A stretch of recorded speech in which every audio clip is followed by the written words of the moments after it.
आयुषी उसे अपनी तरफ आते हुए देख रही थी। वो समझ ही नहीं पा रही थी कि आखिर वो क्यों आ रहा है, और वो अपना मुंह दूसरी तरफ करके बैठ जाती है। बेटा, अभी पता चला है कि आगे ट्रेन की पटरी खराब है, तो ट्रेन थोड़ी देर के लिए रुकी हुई है, ज्यादा दूर नहीं है। पर आपने तो कहा था कि ट्रेन चली गई है। आयुषी मन में सोचती है कि आखिर इनका यकीन करूं या ना करूं। हाँ, क्योंकि तब पता नहीं चला था। मेरे पास अभी अभी वायरलेस पर मैसेज आया है, मैंने तुम्हारा टिकट भी बना दिया है, और यहाँ से वो देखो ट्रेन भी दिख रही है। तुम्हारा जाना जरूरी है तो तुम जल्दी जाओ, वरना फिर से ट्रेन छूट जाएगी। मुझे समझ नहीं आ रहा कि मैं आपको थैंक यू कैसे करूं। आपने मेरी बहुत बड़ी हेल्प की है।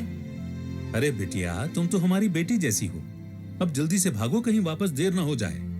और ये कंबल लेती जाओ, ठंड बहुत है। मैं यहाँ से देख ही रहा हूँ, जब तक तुम ट्रेन में अंदर नहीं बैठ जाती मैं यहाँ से नहीं जाऊंगा। आयुषी स्टेशन मास्टर का धन्यवाद करके अब ट्रेन की तरफ भागती है। पहले वो अपनी किस्मत को कोस रही थी, पर अब उसे लग रहा था जैसे कि भगवान भी उसके साथ है। आयुषी भागते हुए ट्रेन के पास पहुंच जाती है और पीछे मुड़कर देखती है। स्टेशन मास्टर अभी भी वहीं खड़ा था। आयुषी मन में सोचती है कि बेचारा कितना भला आदमी है, मैं इन्हें यूं ही गलत समझ बैठी थी। अब वापस से ट्रेन हॉर्न देती है और आयुषी जल्दी से ट्रेन में बैठ जाती है। रात का वक्त, हल्की सी ठंड, और वो ठंडी ठंडी हवा उसके गालों को छू कर जा रही थी। मन में कुछ सपने लिए आयुषी आज अपनी मंजिल की तरफ पहला कदम बढ़ा चुकी थी। आयुषी ट्रेन में सीट देख रही थी ताकि वो बैठ सके। तभी उसे एक सीट खाली दिखाई देती है और वो अपना बैग कंधे से उतार कर रखती है और सीट पर बैठ जाती है। उस कंपा देने वाली ठंड में भी आयुषी को बिल्कुल भी ठंड का एहसास नहीं हो रहा था, और वो खिड़की से बाहर देखने लग जाती है। उसकी जुल्फें उड़ती हुई उसके चेहरे पर आ रही थी। आयुषी अभी भी घर वालों के बारे में सोच रही थी। वो अपनी मंजिल की तरफ से बढ़ चुकी थी, पर रास्ते में आने वाली परेशानियों का शायद उसे अंदाजा नहीं था। आयुषी अपने आप में पूरी तरह से खो चुकी थी। उसे यह भी नहीं पता था कि कोई उसे आवाज दे रहा है। तभी कोई उसके कंधे पर हाथ रखता है। वो एकदम से सोच से बाहर आती है और सामने देखती है कि लगभग 40 साल के आसपास का एक टिकट चेकर आयुषी के सामने खड़ा था। बेटा, कब से आवाजें दे रहे हैं? पता नहीं आजकल के बच्चों का ध्यान कहाँ होता है। चलो आपका टिकट दिखाओ। वो हम कुछ सोच रहे थे तो हमारा आप पर ध्यान नहीं गया। हम आपको अभी टिकट दे देते हैं। क्या हुआ, टिकट लिया नहीं था क्या? सर, हमने टिकट लिया था, पर शायद जल्दबाजी में भागते हुए कहीं गिर गया होगा।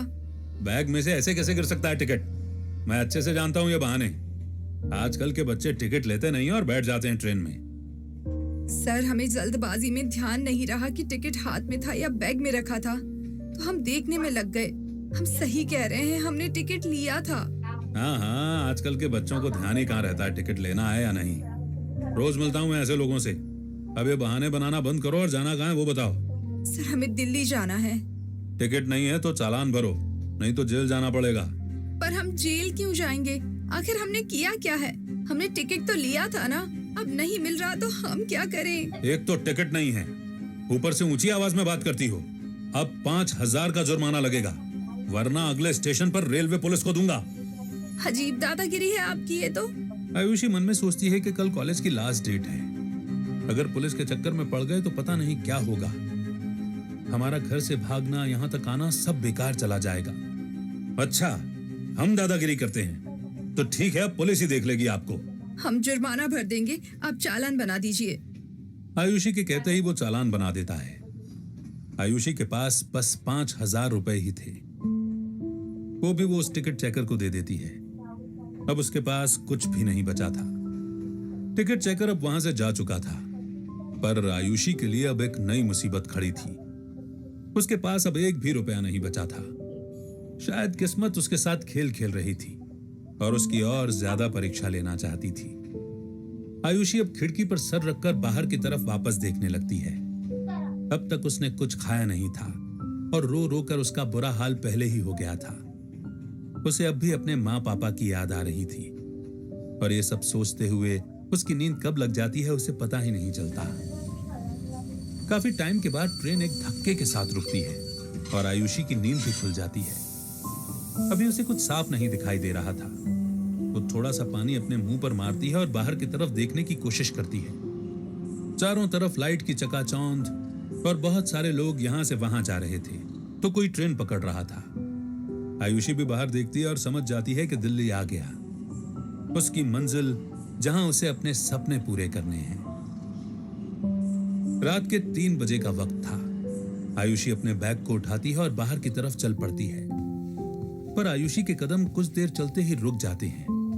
वो सोचने लगती है कि मेरे पास तो अब पैसे भी नहीं हैं, ना ही कोई रहने का ठिकाना, ना ही मैं यहां किसी को जानती हूं। अब मैं क्या करूंगी?